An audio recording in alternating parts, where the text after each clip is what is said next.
Paste ഉണ്ടാക്കാൻ വേണ്ടിയിട്ട് ഞാനിവിടെ 3 പിടി ഉണക്കമുളക് എടുത്തിട്ടുണ്ട്. ഈ ഉണക്കമുളക് ഒന്ന് വേവിച്ചെടുക്കണം. അതിന് വേണ്ടിയിട്ട് ഈ ഉണക്കമുളക് ഈ പാത്രത്തിലേക്ക് ഇടാം. ഇതേപോലത്തെ ഒരു 3 പിടി എടുക്കാം.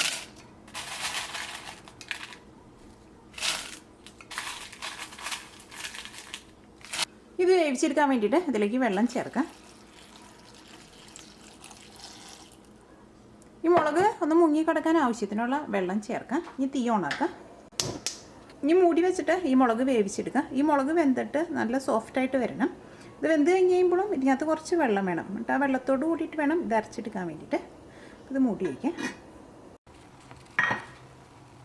ഇപ്പോൾ മുളക് വെന്ത് നല്ല സോഫ്റ്റായിട്ട് വന്നിട്ടുണ്ട്. ഇത് നന്നായിട്ട് തിളച്ച് കഴിഞ്ഞ് കഴിയുമ്പോൾ പിന്നെ തീ പതുക്കെ ഒന്ന് കുറച്ച് വയ്ക്കണം. അല്ലെങ്കിൽ ചിലപ്പോൾ ഇതിനകത്ത് വെള്ളം തിളച്ച് പോകും. ഞാൻ നന്നായിട്ട് തിളച്ച് കഴിഞ്ഞിട്ടുണ്ടെങ്കിൽ ഒരു 10 മിനിറ്റിനുള്ളിൽ മുളക് വെന്ത് നല്ല സോഫ്റ്റായിട്ട് വരും. തീ ഓഫ് ചെയ്യുക. ഇനി ഇത് നന്നായിട്ട് ചൂടാറി കഴിഞ്ഞ് കഴിയുമ്പോൾ മിക്സിയിലിട്ടിട്ട് ഒന്ന് അരച്ചെടുക്കണം. അപ്പോൾ അത് അരച്ചെടുക്കാനുള്ള വെള്ളം കൂടിയിട്ട് ഈ മുളക് വെന്ത് കഴിയുമ്പോൾ ഇതിലുണ്ടായിരിക്കണം. ഈ മുളക് ഞാനിവിടെ നല്ല പേസ്റ്റ് പോലെയല്ല അരച്ചെടുക്കുന്നത്, ചെറുതായിട്ട് തരിയോട് കൂടിയിട്ടാണ് അരച്ചെടുക്കുന്നത്. ഇവിടെ മുളക് അരച്ചെടുത്തിട്ടുണ്ട്. ഞാനിവിടെ ചെറിയ തരിയോട് കൂടിയിട്ടാണ് അരച്ചെടുത്തേക്കുന്നത്. ഈ മുളക് ഓയിലിട്ടിട്ട് മൊരിച്ചെടുക്കണം. അതിന് വേണ്ടിയിട്ട് ഒരു പാൻ വെച്ചിട്ട് ചൂടാക്കുക. ഇതിലേക്ക് കുറച്ച് ഓയിൽ ഒഴിക്കുക. ഓയിൽ ഒഴിക്കുമ്പോൾ കുറച്ച് ഓയിൽ കൂടുതൽ ഒഴിക്കണം.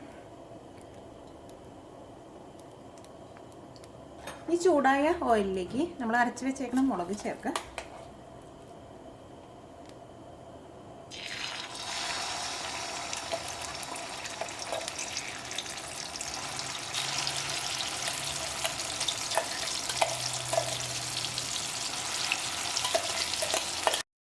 ഇതിലേക്ക് വിനീഗർ ചേർക്കാം.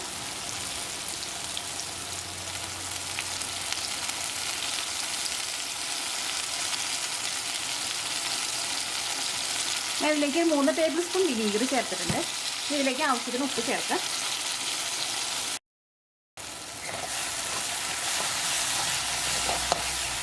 ഈ മുളക് ഈ ഓയിലിൽ കിടന്നിട്ട് നന്നായിട്ട് മുരിഞ്ഞ് വരണം.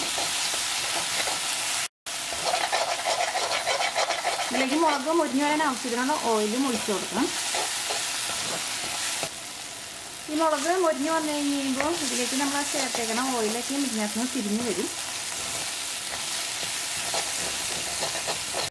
അപ്പോൾ മുളക് ഇതിനകത്ത് കിടന്നിട്ട് നന്നായിട്ട് മുരിഞ്ഞിട്ടുണ്ട്. ഇതിനകത്ത് നമ്മൾ ഒഴിച്ചേക്കണം ഓയിലൊക്കെ നന്നായിട്ട് തിരിഞ്ഞ് വരുന്നുണ്ട്. ഈ തീ ഓഫ് ചെയ്യുക. ഇതേപോലെ മുളക് നന്നായിട്ട് മുരിഞ്ഞ് ഇതിനകത്ത് നമ്മൾ ഒഴിച്ചേക്കണം ഓയിൽ തിരിഞ്ഞ് വരണം. അല്ലെങ്കിൽ അത് ഇരുന്നിട്ടുണ്ടെങ്കിൽ പെട്ടെന്ന് കേടാവും. ഇതിനകത്ത് ഒട്ടും വെള്ളം പാടില്ല. ഈ തീ ഓഫ് ചെയ്യുക. ഇത് ഫ്രിഡ്ജിൽ എടുത്ത് വെച്ചിട്ടുണ്ടെങ്കിൽ ഇത് കുറേ നാൾ വരെ കേടാവാതിരിക്കും. ഇത് പുറത്ത് വെച്ചിരുന്നാലും ഇത് 1 മാസം വരെയൊക്കെ കേടാവാതിരിക്കും പുറത്ത് വെച്ചിരുന്നാലും. പിന്നെ ഇത് നിങ്ങൾക്ക് ചിക്കൻ കറിയൊക്കെ ഉണ്ടാക്കുമ്പോൾ ചിക്കൻ കറിയിൽ ചേർക്കാം. അല്ലെങ്കിൽ ഫ്രൈഡ് റൈസൊക്കെ ഉണ്ടാക്കുമ്പോൾ ഫ്രൈഡ് റൈസിൽ ചേർക്കാം. ഇതേപോലെ അരച്ച് വെച്ചിട്ടുണ്ടെങ്കിൽ പെട്ടെന്ന് നമുക്ക് എന്തെങ്കിലുമൊക്കെ കറി വയ്ക്കുമ്പോൾ അതിലേക്ക് ഇതേപോലെ ചേർക്കാം. നമ്മൾ കടയിൽ നിന്ന് വാങ്ങുന്നതിനേക്കാളും നല്ലതായിരിക്കും ഇതേപോലെ ഫ്രഷായിട്ട് നമ്മൾ ഉണ്ടാക്കി വെക്കുന്നത്.